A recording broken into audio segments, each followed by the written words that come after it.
Hello students, very good morning to all of you. I am Rajveer Singh. Today I will explain you the poem The Road Not Taken. It is poem number 1 in your English book. This poem was composed by Robert Frost, who was a great American poet. This poem was published in 1916, and Robert Frost published this poem in his famous poetic collection Mountain Interval. This poem deals with choice making, which we make in our daily lives. Now we see the full explanation of the poem. Now I will explain you the first stanza of the poem, The Road Not Taken. The two roads diverged in a yellow wood, and sorry, I could not travel both. And we one traveller long I stood, and looked down one, as far as I could, to where it went into the undergrowth. Two roads diverged in a yellow wood means क्या है। जब poet एक forest में पहुंचता है तो अपने सामने क्या देखता है कि दो रोड्स उसके सामने से निकल कर गए होते हैं फॉरेस्ट में। और फॉरेस्ट को एलो वुड क्यों बोला गया है, क्योंकि इस टाइम फॉरेस्ट में इस मतलब ऑटम की सीजन चल रही थी।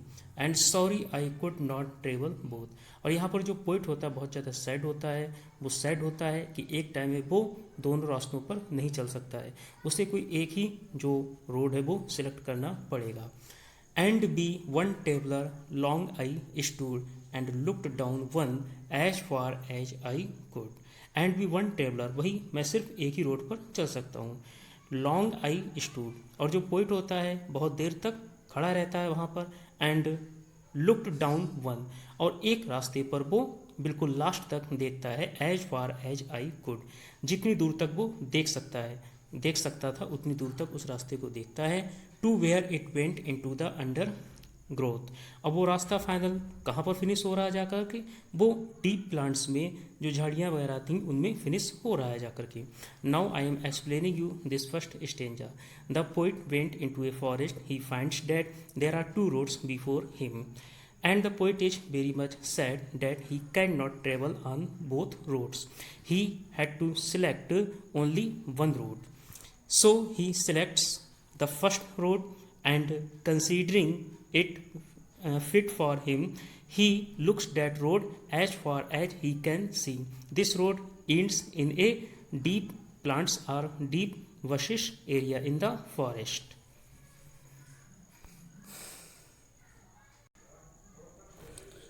Now we are seeing the second stanza of this poem. Then took the other as just as fair, and having perhaps the better claim, because it was grassy and wanted beer, though as far that the passing there had warned them really about the same. तो अब क्या है, हम second stanza देख रहे हैं poem का। Then took the other as just as fair. Then took the other, फिर क्या है, हम दूसरे रास्ते को देखते हैं। वो एज जस्ट एज फेयर, वो भी उतना ही अच्छा दिखता है जितना कि पहला जो रोड था वो दिख रहा था पोइट के लिए। And having perhaps the better claim, और पोइट को ऐसा लगता है कि अरे ये जो सेकेंड रोड है वो तो ज़्यादा अच्छा है, शायद मुझे इस पर चलना चाहिए।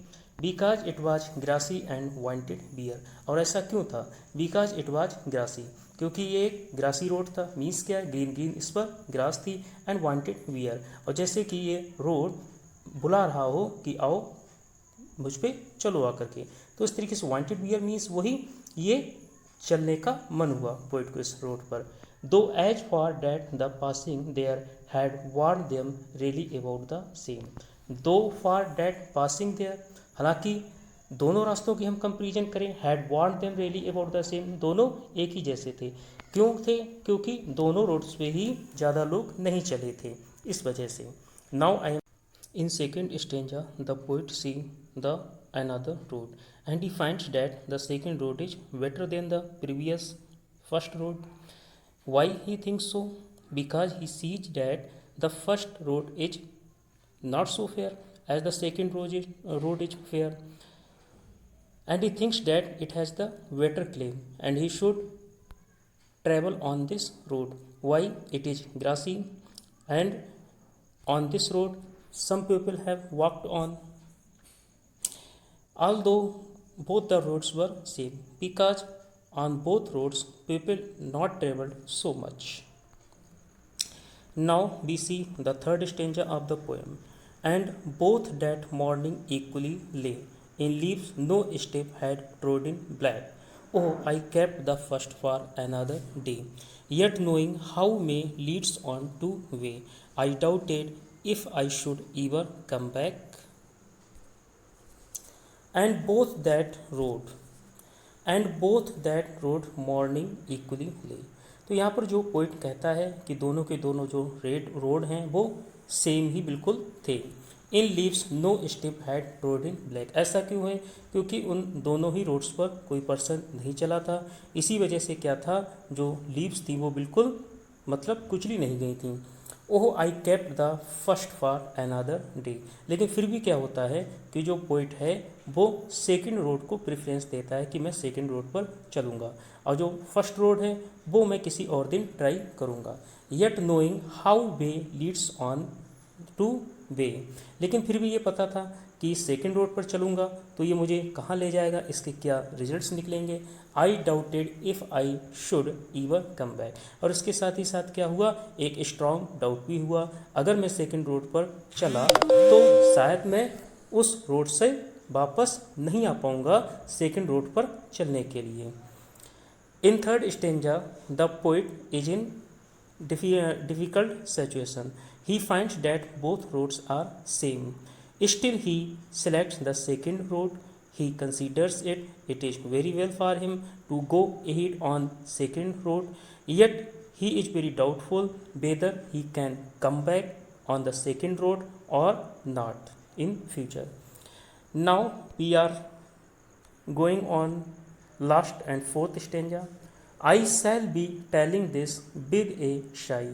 Somewhere ages and ages hence, two roads diverged in a wood, and I took the one less travelled by, and that has made all the difference.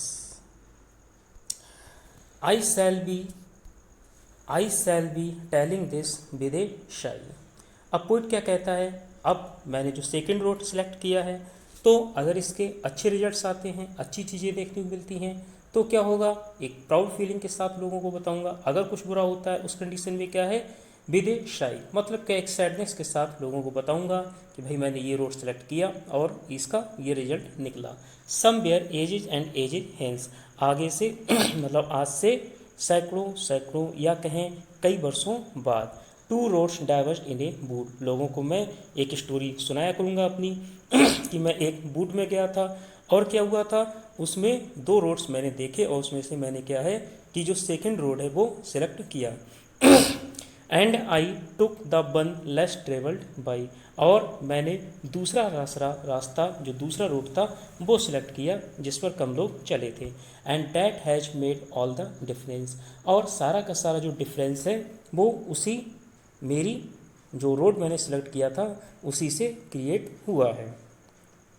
In last stanza the poet says that he is selecting the second road, he is going on second road, and if the results will be fruitful in future, then he will tell the people with happy feelings, and if the results will be not good for him, then he will tell his experience to the people after some years with a great sorrow, and he will say that he will tell them that once he go into a forest he found two roads and he selected the second road leaving the first road, and all the differences created by my choice.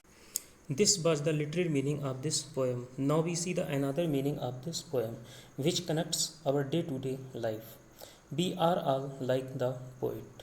As poet finds two roads in the jungle, in the same way we also have so many choices in our life. It depends on us what we choose.